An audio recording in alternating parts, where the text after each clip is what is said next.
Hey guys, Britt here. Welcome to End Times Bible Prophecy. Make sure to hit the subscribe, like, share, and restack buttons. Yes, this is really happening. What am I talking about? I'm talking about the global assault on free speech. So let's start with this right here. So this is from Zero Hedge. It says Durov changes tune while on bail in France. Telegram to allow more data to governments. So we talked about this previously about Pavel Durov, the CEO of Telegram, being arrested in France, basically being held hostage and being shaken down in order to grant governments a back door to his platform so that they can spy on users, so that they can censor and silence free speech. It says it's been 1 month since the arrest by French authorities, and this article's from a week ago, so a month and a week since the arrest. I'm a little bit behind after that retreat that I went on before, so there's some news from that week that I need to catch up on. But it says it's been a month since the arrest by French authorities of Pavel Durov, the billionaire co-founder and CEO of the Telegram messaging app, on charges of allegedly failing to act against criminals using his platform. He's still in France after being released on a €5 million bail and must check in with police twice a week. He very quickly began cooperating with the French government, it appears, though his lawyer decried it as absurd, and Telegram supporters and free speech advocates blasted the efforts at state censorship. It's totally absurd to think that the head of a social network could be involved in criminal acts that could be committed on the messaging service, Durov's lawyer had said. The question from the start was, why the highly unusual effort to prosecute a CEO directly instead of bringing legal action against the company as a whole? And I think we all know the answer to that. It's fear. It's threatening. This is a mafia-like tactic. This is what happens when thugs come to power and authoritarians come into power. So it's the whole spectacle of him being hauled into custody after disembarking from his jet over the possibility that individuals were using the world's largest messaging app for criminal activity also seemed designed to send a message from Western governments and create a chilling effect. And they've made that clear at the time. They said, there were several people that said, I hope you're watching, Elon Musk, because they want to go after Twitter as well. It says on Monday, Durov made a significant announcement, which is clearly the result of his ongoing legal ordeal in France. He said Telegram has removed more, quote, problematic content at this point. He further acknowledged in the new statement that the app's search feature has, quote, been abused by people who violated our terms of service to sell illegal goods. Over the past few weeks, his staff has been carefully searching through the platform using artificial intelligence to ensure, quote, all the problematic content we identified in search is no longer accessible. Importantly, he then said Telegram has changed its terms of service and privacy policy, now making clear that suspected criminals and policy violators, and keep in mind, they like to make it think, oh, these are international ringleaders, selling weapons and drugs and terrorists. They mean you when they're talking about suspected criminals. They mean you and me, anyone who says anything contrary to what they want in the narrative, in the public narrative. That makes you a criminal. If you're putting out disinformation, as they see it, you're a criminal. And policy violators can now have their personal details handed over to authorities, including internet IP addresses and phone numbers, in response to valid legal requests. The founder and CEO added that, quote, we won't let bad actors jeopardize the integrity of our platform for almost 1 billion users. While the United Arab Emirates-based platform boasts nearly 1 billion monthly active users, that could change with this new policy update. there could be some degree of a user exodus over trust and data security at a moment Durov is essentially a hostage of the French state. And not essentially, he is a hostage of the French state.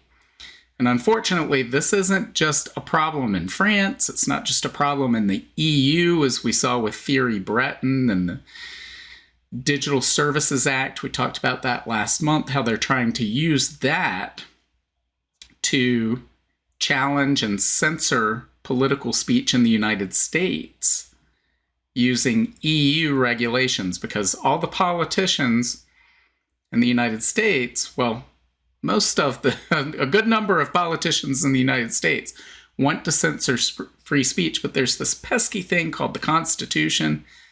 So they appeal to their friends in the EU. Well, we can't do this, but you can. Just as the intelligence services do when they say, well, we can't spy on our own citizens, but you can do it for us, right? And just happen to tell us what happened. So let's take a look at this right here.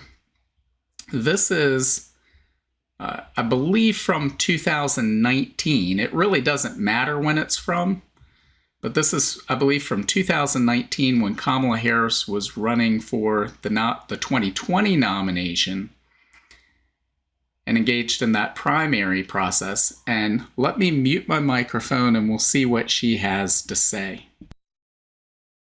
He has lost his privileges and it should be taken down. And the bottom line is that you can't say that you have one rule for Facebook and you have a different rule for Twitter.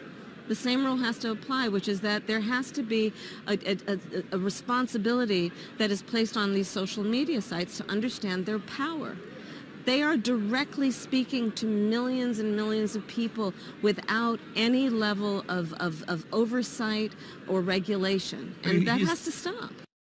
He has lost his privileges and it should be taken down. All right. So they're directly speaking to millions of people, and that just has to stop. Since when? What's wrong with that? Here they have, this is from the Conservative Brief on Twitter, and this looks like a transcript of what she just said. She's referring to Elon Musk. He's lost his privileges. So free speech, the ability to operate, carry on free commerce, have your individual rights, that's a privilege to her, right? And it needs to be revoked. It should be taken down. And the bottom line is you can't say you have one rule for Facebook and you have a different rule for Twitter. Well, they're supposedly making their own rules because that's what we were told for years. Well, the content's being censored because it's not a First Amendment violation because, you know, this is a private company. They can do what they want. Of course, we found out later that through a backdoor process, the government was threatening these companies, which was a violation of the First Amendment. But now all of a sudden, well, the private companies can't do what they want. They all have to have the same rules. Of course, Kamala's the one who is going to institute that. So it's the same rule has to apply, which is that there has to be a responsibility placed on these social media sites to understand their power. They're speaking to millions of people without regulatory oversight. Yeah, that's called free speech. What are you afraid of? Well, we know what they're afraid of. They're afraid that it's a threat to their power. So here's her running mate. Let's see what he has to say. Again, this was prior to the current election season, but it doesn't matter. Let's see what he has to say. Let me mute my mic and we'll... I think we need to push back on this. There's no guarantee to free speech on misinformation or hate speech, and especially around our democracy. I think we need to push back on this. There's no guarantee. What is he talking about? Yes, there is a guarantee to free speech on misinformation or hate speech. It's called the First Amendment. That's what free speech is. If you say that free speech doesn't include things that offend me or that I don't want to hear or that aren't untrue, that's not free speech. And who's to determine what's untrue, what's misinformation, what's hate speech? It's different to every person you might consult. But this is what authoritarians want to do. And of course, Kamala Harris, Tim Walz aren't alone. We had this from NewJersey.com, the opinion piece that says Hillary Clinton's attack on free speech is deplorable. It says Hillary Clinton appeared on the Rachel Maddow show. This was about 2 weeks ago when Maddow asked Clinton about potential Russian influence in the upcoming election. She uttered these words that will live in infamy. Quote, "I think it's important to indict the Russians, just as Special Counsel Robert Mueller indicted a lot of Russians who were engaged in direct election interference and boosting Trump back in 2016.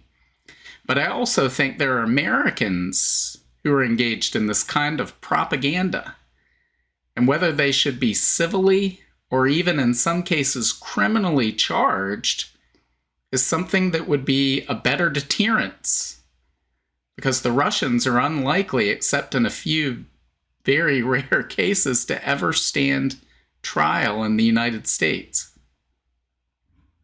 And the opinion piece author says, indicting Americans for trying to influence American elections via propaganda?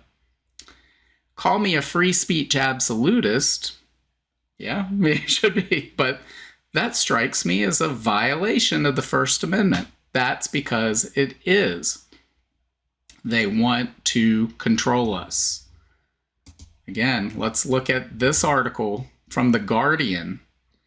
Elon Musk is out of control. Here is how to rein him in, by Robert Reich, who, not surprisingly, was a high-ranking cabinet official in Bill Clinton's administration. So are we seeing a theme here? It's all the same people hanging out together that want to rule over us. And he says he may be the richest man in the world, but that doesn't mean we're powerless to stop him. And he goes on to give all these ways we can stop the evil Musk, because, you know, we can't have free speech. We can't have all these millions of people talking to each other, right? As Kamala Harris says, can't have millions of people talking to each other. Why not? Well, they might say things we don't want them to say. They might tell their friends and neighbors the truth. We can't have that, right? So boycott Tesla. Advertisers should boycott X. Regulators around the world should threaten Elon Musk with arrest if he doesn't stop disseminating lies and hate on X. So this is what they want to do. They want to jail their political opponents. If you say something that they deem a lie, isn't... Yeah, if you go back through the history, and we got to do all this to save democracy, right? Which they're speaking out of both sides of their mouths. But, oh, we should sue him, terminate contracts with his companies. So, you know, again, blackmail, extortion, threats. We should do everything we can, throw him in jail. This is what thugs and authoritarians do. What else do? They do stuff like this. So this is a tweet from Tulsi Gabbard. It says, Kamala says she believes in freedom, but I was put on a secret terror watch list after I publicly criticized her. No one will be safe from political retaliation under a Harris administration. I put my life on the line for this country. Now the government calls me a terror threat. Again, this is an outright assault on free speech. How about this from Virginia Tech? It says, do laws to prevent AI-generated deepfake political content violate free speech laws? I wonder. Well, political content of any kind is supposed to be protected. That's what I've always believed, always thought. It says as the 2024 election looms closer, political candidates are ramping up advertising efforts. Streaming and cord cutting, canceling traditional cable or satellite service has diminished the role of traditional television ads in favor of digital ads seen on platforms such as YouTube. So that's whoever's writing this is saying, oh, I long for the days when there were 3 channels on the television set and we controlled the media. It was centralized. We controlled what people heard and what they thought. But we can't do this anymore. We got to find a way around this. But candidates aren't the only ones hard at work creating digital content. Quote, a major concern surrounding political advertising is the rise of mis- and disinformation, which has become prolific in the era of easy-to-access artificial intelligence, said Casey Myers, a professor at Virginia Tech School of Communication. This technology leverages AI to create visual and voice recordings that appear highly realistic. Now, we've had misinformation and disinformation in political advertising my entire life, and going all the way back probably to the dawn of civilization, certainly in the founding fathers' time. Just read what happened and some of the things that Jefferson and Adams said about each other. You know, some of it was true, some of it wasn't, some of it was maybe partially true, but they didn't put restrictions on it saying, we need to get that disinformation and misinformation. It says lawmakers are worried about the impact deepfake political content may have on elections. Approximately 19 states have laws that directly address AI use in political messaging, including advertising, with many other states working on similar legislation. On September 17th, California Governor Gavin Newsom signed 3 new laws to combat deepfake disinformation. One law that prohibits the knowing distribution of deepfake election information 120 days prior to an election, and in some instances 60 days after, will be enforced during the 2024 presidential election, and it'll get challenged to the Supreme Court. Guys, I want you to think about, some people may see this and go, well, yeah, if it's deepfake information, it should be cut off. But who determines that? What qualifies as deepfake information? We're supposed to have free speech. If someone creates fake, misleading content, then it's up to journalists to investigate, figure out who that is. It's up to the marketplace of ideas and people speaking to one another to figure that out. He says the issue for many of these laws is their constitutionality under the First Amendment, as deepfake regulation can impact content such as parody that is protected under the First Amendment. Yes. So think about this, guys. How many times, this isn't an AI problem. This has been going on for years, and nobody before, at least nobody that was taken seriously, was proposing, well, we're going to arrest people. It's unlawful distribution of fake content.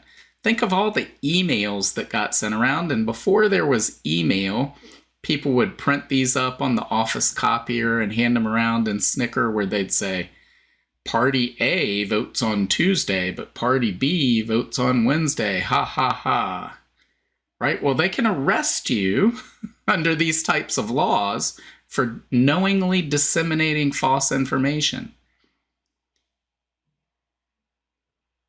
This is the road to tyranny.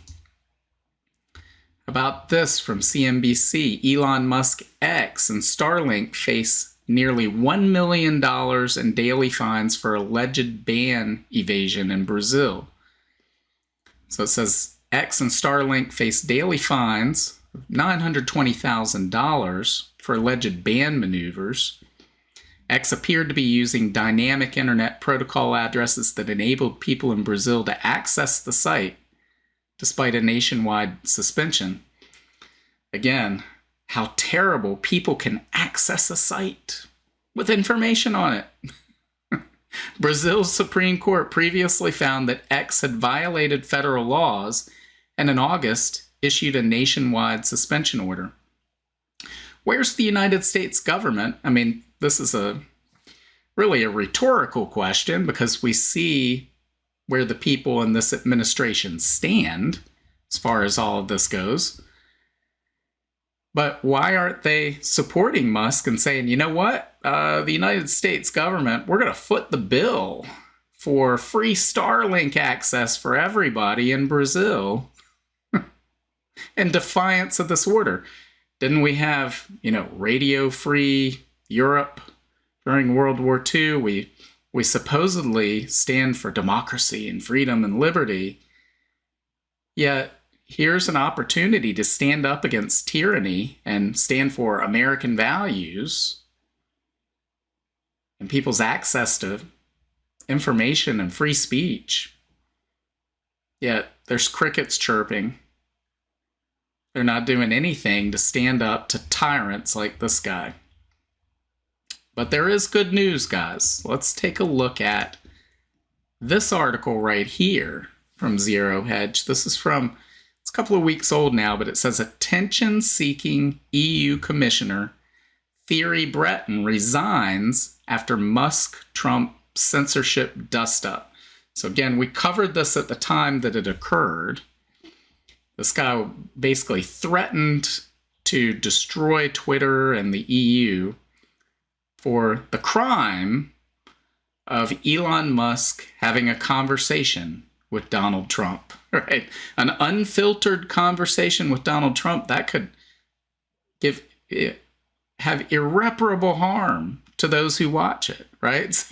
So we got to just destroy this. This must end today.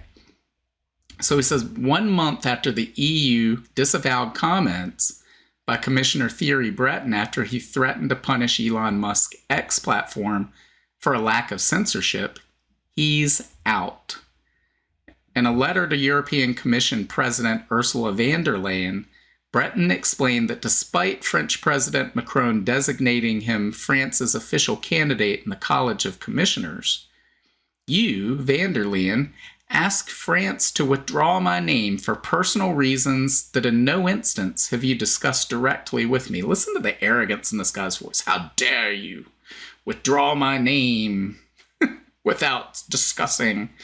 This guy is very proud of himself.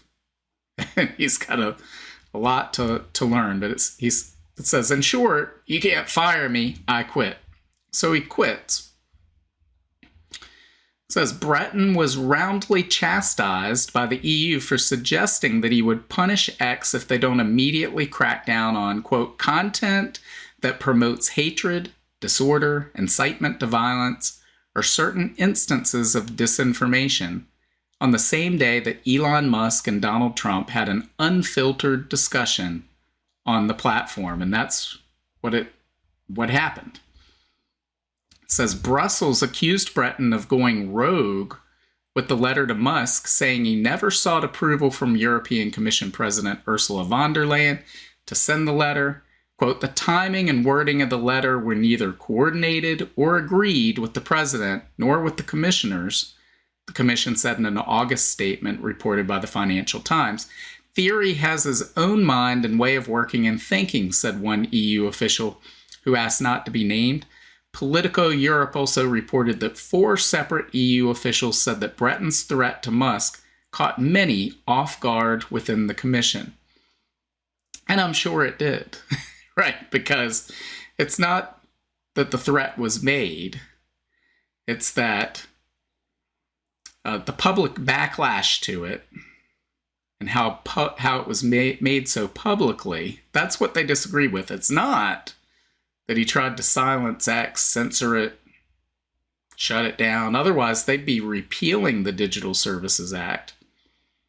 They'd be amending it. They'd be guaranteeing free speech. They're not trying to do any of those things. They're just like, oh, this is bad for PR, right? yeah, we want to censor people, but we don't want to tell them that, right? We don't want to be on the records yet saying we want to censor them. We need to make sure we have complete and total power first. Then it won't matter if we tell them. So guys, this is a victory. It's a small victory.